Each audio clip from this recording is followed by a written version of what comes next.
That'll open up for you guys. Could you speak to the bullet going into Andy Reid's office last May? Can you address that for us? Yeah, so I'll speak briefly on it. I think that it's important to acknowledge that we obviously were well aware of this. When something like this happens, we call upon our protocols and processes. That's what we did in this situation. One of the pieces of that, it's a significant advantage being part of the NFL, is you have access to resources that not everyone has access to. So we called in our experts very quickly at all levels, locally, regionally, nationally, and we sat down and assessed the situation. We cooperated with KCPD, got through the investigation, and then we went back and said, okay, here's where we are, here's the situation, here's what we've determined happened, what's the next step, both from a PR standpoint, from a communication standpoint, and we made our decisions and moved on. That's what happened.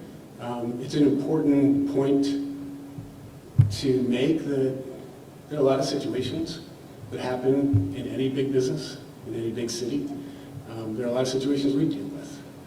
We have a process and a protocol we go through, and we deal with the best in the world in terms of expertise on how to do that. If I could ask a quick question about that, and kudos to Sam on the great reporting there, first and foremost. Secondly, can you confirm that you guys have put a bulletproof window up in his office now?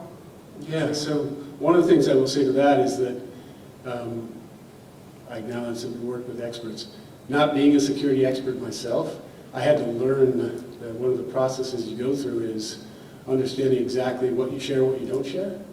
And our focus and priority is keeping our staff, our fans, and everybody involved in our organization safe. So I'm going to not share a lot of the details, including that one. How close did it get to hitting Coach Reid? Yeah, that's another one. We can go down this path with you guys all morning, but I'm probably going to be really brief with you. We have a process in place. We go through that process. We're confident with the process. The one other thing I will add, though, is when you think about this organization and what we do, right? Tomorrow night there'll be 70,000 people at our stadium. It's our job to keep them safe. Rest assured that we invest everything we possibly can to make that happen. We have access to things that other people don't have access to. And we utilize that to make sure that not only our stadium, but our training facility is as safe as it possibly can be. I'll make this final point. Having said all that, every single year, we've got to evolve, we've got to enhance, we've got to increase, and we've got to spend to make sure we are as safe as possible. And we've done that.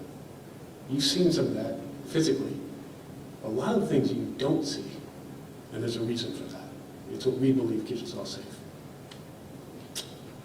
Mark, big picture, can an incident like that impact? You guys got a big stadium decision coming up. Does something like that can potentially be scary? Does that impact that sort of decision? You know, it really doesn't. I think in any situation, just echoing what I just talked about, in any situation you have to be fully prepared, no matter where you go. It's something that we will be fully prepared no matter where we go. So it really doesn't have to do that. And Mark, I'm sorry, I know you don't want to keep talking about this, but I do have to ask if you can at least clarify, was it a conscious decision not to let the public know about this since it happened last year? And was some of that so you wouldn't impede an investigation? I don't want to go too deep into that other than to say that we sat with the experts on both the investigation side, both the communication side, as well as the safety side, and we decided this was the right path to take. Well, how about a football question then? So Sure, I've heard that'd be people great. say that this is the best they have seen Mahomes at camp. What have you seen from him on the field, and what do you think is lighting that fire under him right now? Yeah, I mean, I always defer those questions to the experts, so Beach and Coach. But I do have a lot of conversations with Beach and Coach about things like this, and I know they're really excited. Patrick's Patrick, and not only is he gifted as a quarterback, but his competitive side is what makes him different, in my opinion. So you've seen that all camp long. I'm really excited about him getting started this season. Mark, when it comes to Andy, were there discussions with him as to if this incident would have to change his routine? I know you don't want to go into the particulars on the safety concerns, but how was it like working with him, given he is the one closest to the incident? You know this, Nate, but Andy and I have worked together for 20 plus years. So we've been through a lot. And when this happened, we sat down and went through the same system, same process. And got to the point of saying, okay, here's where we are. And he was completely on board with our process and what we were doing and how we were doing it. So to answer your question specifically, didn't affect his routine. Mark, the Kingdom series is out now. I'm just curious of your thoughts on the reception so far. Yeah, hey, just because it's relevant time-wise, it was pretty cool to sit on my couch last night and turn on ESPN.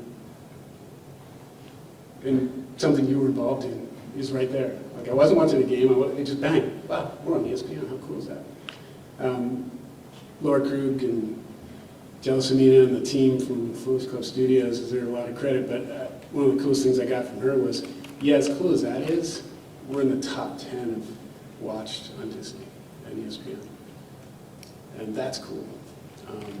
In addition to being cool, it speaks to the passion for this team, the passion for getting an inside look at this team. And I think one of the things that the Kingdom did was it humanized us a bit. The key characters, to learn more about Kareem Hunt, him, and how things were affecting him, but also how we, as a family, as an organization, not only dealt with it, but created the opportunity for this to happen. Those are the kind of stories that are tough to share, and to have that format to do it was pretty powerful, and it's proven that way from the early reviews. Can you talk about Coach Reid's reaction to this happening? I know you don't want to talk about it too much, and that's seemingly all the questions you've got this morning, but what was his reaction? Was he spooked? Like, are you willing to go into that at all? Yeah, so my PR team was really good with me this morning, so I'm going to do this politely as I possibly can, but I'm done talking about that. In the series, you talked about getting ready to host a celebrity like Taylor Swift for the games. You expect more of a heavy dose of Taylor Swift at games, and does the protocol change for this upcoming season in hosting her? But she's an authentic member of Chiefs Kingdom, and we hope that she's there a lot more. I know from the early information I have, she plans on being there a lot more. It's an incredible opportunity for us, but we try to look at it as she is a member of our family, and so we try to treat her that way. Don't overdo it. That's difficult with one of the biggest stars in the world. But we work very closely with her team, work very closely with Travis to make it as normal as possible, and that's important to her. I know that's really important to Travis. He and I have talked about that. So we do it as best we can to keep it as normal as possible and deal with the actual reality of who you're dealing with. All right, guys. Sam, last one.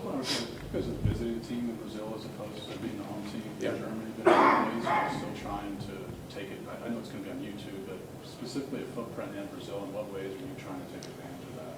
Yeah, if you go back to our goal of being the world's team and you get the opportunity to be the away team in a market, and I know I'm getting a little technical here with you guys, but in a market where we actually don't have international rights, I think it speaks to how we approach this. So we looked at that as this amazing opportunity. We don't have the rights to do this, so but we're playing, what can we do? And I think because we're so involved with the whole league-wide push for international growth, and because we've made so many commitments to do it, and have been willing to play as much as we possibly can, we were able to work directly with the NFL to actually expand our rights around the game, because our expansion of what we do and how we do it, from a marketing standpoint, from a social media standpoint, from the influencer standpoint, actually impacts the league as well. It's a positive for all of us. So they've expanded those rights for both us and the Chargers. And you're going to see, I'll just tease it, you're going to see some things that are pretty amazing on a worldwide scale that we were able to do around this game, and not only the promotion of this game, but the celebration of this game. So we're really excited about that. Brazil's a huge market. It's something we're very strategic on where we go and how we go. So Germany was very strategic, Mexico was very strategic. Switzerland, Austria was an add-on to Germany, but then we looked at how do we get more pan-European. We had Spain, we had Ireland, we had the UK, but we didn't really go south. And then all of a sudden they dropped this on our schedule. So now we'll take another look at going south, and does it make sense to build on the momentum that we'll have coming out of that? All right, guys.